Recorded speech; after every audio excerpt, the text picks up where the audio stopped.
হজে যাওয়ার পরে কোন কোন জায়গাগুলিতে দোয়া করা জরুরি এবং কোন কোন জায়গাগুলিতে দোয়া কবুল হয়, এই জায়গাগুলি একটানে বলি। এক নাম্বার, কাবা শরীফকে দেখার সাথে সাথে যেই দোয়া করবে এটা ডাইরেক্ট আল্লাহ দরবারে কবুল। মানে কাবাগরটা যখন ওখানে যাওয়ার পরে প্রথম নজর আসবে না, এ প্রথম নজরে কাবাগর দেখা অবস্থায় যেই দোয়া আল্লাহর দরবারে করবে সেই দোয়া আল্লাহর দরবারে কি কবুল। দুই নাম্বার, হাজরে আসওয়াতের সামনে দাঁড়িয়ে দোয়া করলে ইবনে মাজায় আসছে সেই দোয়া আল্লাহর দরবারে কি হয় কবুল হয়ে যায়। তিন নম্বরে, রুকনে ইয়ামানির সামনে দাঁড়িয়ে দোয়া করলে দোয়া কবুল হয়। রুকনে ইয়ামানি হচ্ছে কাবা ঘরের দক্ষিণ এবং পশ্চিম কোণায়, হাজরে আসওয়াত হলো পূর্ব এবং দক্ষিণ কোণায়। এই জায়গাগুলোতে দোয়া কি হয় কবুল হয়। জমজমের পানি খাওয়ার পরে দোয়া করলে দোয়া কবুল হয়। জমজমের পানি খাবেন বৈশা না দাঁড়ায়া? দাঁড়ায়া। যতবার খাবে ততবার নিয়ত করে খাবে, কারণ এটা শেফা, এটা কি ঔষধ, এটা কি ঔষধ। আমার মনে আছে, আপনাদেরকে বলি, আমার চাচা হজে যাবে, তা আমি আজ্ঞায় দিতে গেছি। তো উনি আলাদা একটা ব্যাগ নিছে ঔষধের, উনি প্রেশার, ডায়াবেটিক্স, অনেক রোগ, বয়স্ক মানুষ। তো আমি ওনাকে বলছি যে এতগুলো ওষুধ কেন নিছেন? আমার সব লাগে, কি করবো বলো। তা আমি হাসি দিয়ে ওনাকে বলছি যে ইনশাল্লাহ জমজমের পানি খাওয়ার পরে আর কিছুই লাগবে না। আলহামদুলিল্লাহ উনি হজ করে আসছে, আসার পরে ওই ডিব্বা খুলেও নাই। তা আমি আবার আগে আনতে গেছি, বাসায় এসে দেখি ওই ব্যাগ যেমনি নিছে এমনি। তা আমি বললাম আপনি ওষুধ খান নাই?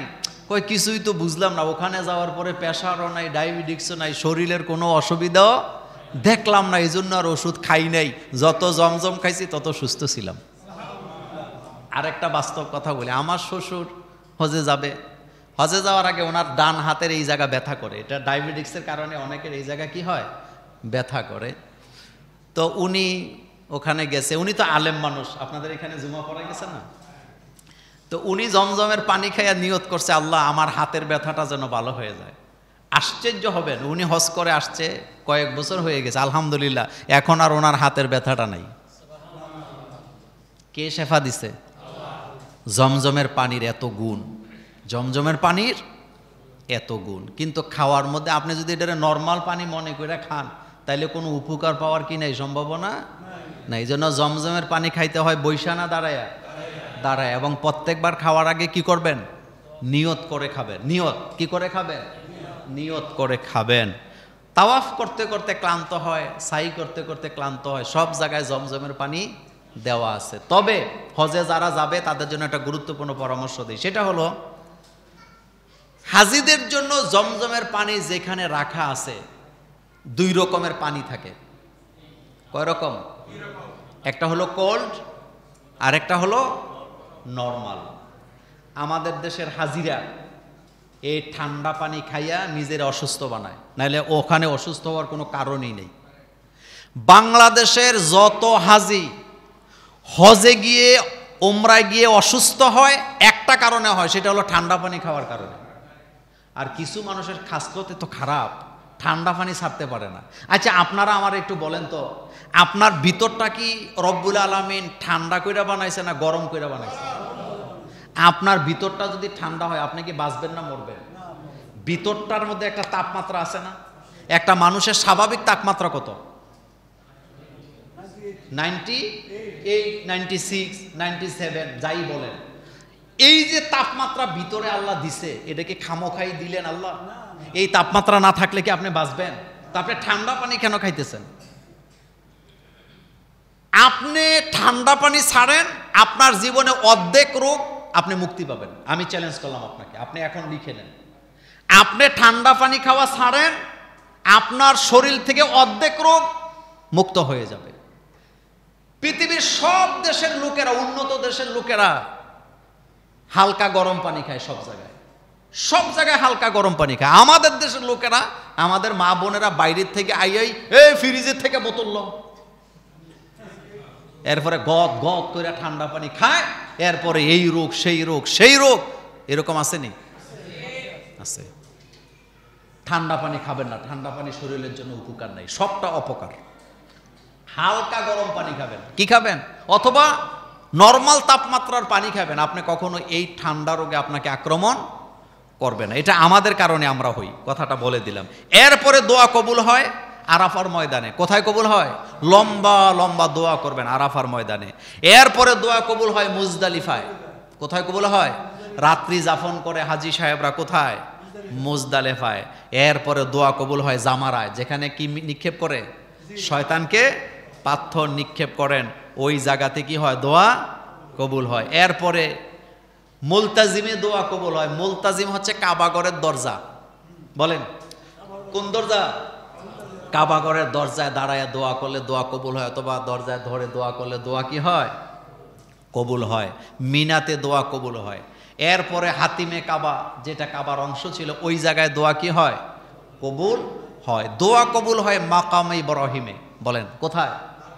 মাকামে ইব্রাহিমে দোয়া করলে দোয়া কবুল হয়। দোয়া কবুল হয় সাফায়, দোয়া কবুল হয় মারোয়ায়। অর্থাৎ সাফা পাহাড় মারোয়া পাহাড়ে দাঁড়ায় দাঁড়ায় কি করবেন? দোয়া করবেন। এখন তো আর পাহাড় নাই, এটারে গ্লাস দিয়ে রাখছে, আপনি ওই জায়গায় দাঁড়ায় দোয়া করবেন। তবে সাফা মারোয়া যেখানেই আপনি দাঁড়ান, আপনার নজরে কি আসে? কাবাগর আসে। এই জন্য ওখানে দাঁড়ায় দোয়া করবেন। আল্লাহ যেন আমাদেরকে কবুল করেন, আমরা বলি আমিন। হজ কবুল হওয়ার কিছু আলামত কি আছে? হজ কবুল হওয়ার আলামত হলো 4টা। বলেন কয়টা? 1 নম্বরে ঈমান ও আমলে দৃঢ়তা যদি থাকে, শুধু আল্লাহর জন্যই যদি সে হজে গিয়ে থাকে, দুনিয়ার সাথে যদি সে সম্পর্ক ছিন্ন করে থাকে, আপনি বুঝে নেবেন তার হজ আল্লাহর দরবারে কি হয়েছে?